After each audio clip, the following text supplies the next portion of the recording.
পাকিস্তানের মধ্যস্থতায় ইসলামাবাদে ইরান ও যুক্তরাষ্ট্রের মধ্যে চলমান উত্তেজনা প্রশমন করার লক্ষ্যে আলোচনা চলছে।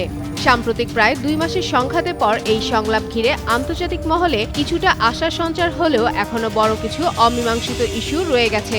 মূলত কয়েকটি গুরুত্বপূর্ণ শর্তে দুই পক্ষের অবস্থান একেবারেই ভিন্ন হয় এখনো কোনো স্থায়ী সমাধানে পৌঁছাতে পারেননি তারা।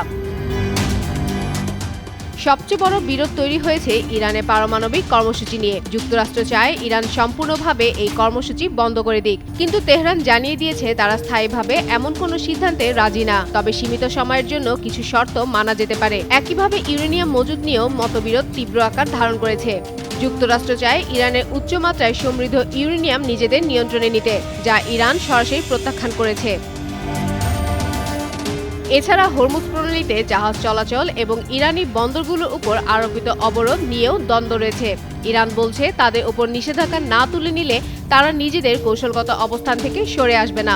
অন্যদিকে যুক্তরাষ্ট্র চূড়ান্ত চুক্তি আগে কোনো অবরোধ প্রত্যাহারে আগ্রহী নয় বলে জানিয়েছে।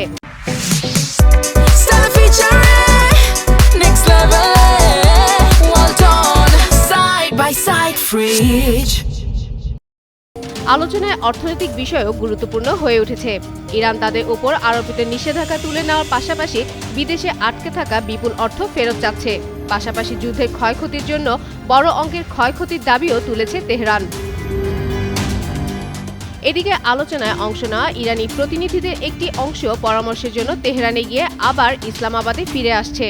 পাকিস্তানের মধ্যস্থতায় চলা এই আলোচনায় তাদের ভূমিকা গুরুত্বপূর্ণ বলে মনে করা হচ্ছে। ইরানের রাষ্ট্রীয় সংবাদ সংস্থা ইরনার বরাত দিয়ে তাসনিম নিউজ এজেন্সি এ তথ্য জানিয়েছে।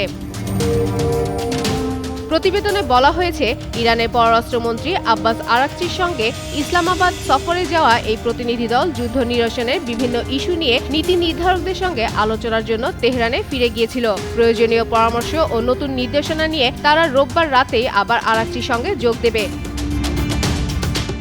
ফাতেমা ফাতেহ জান, যুগান্তর নিউজ।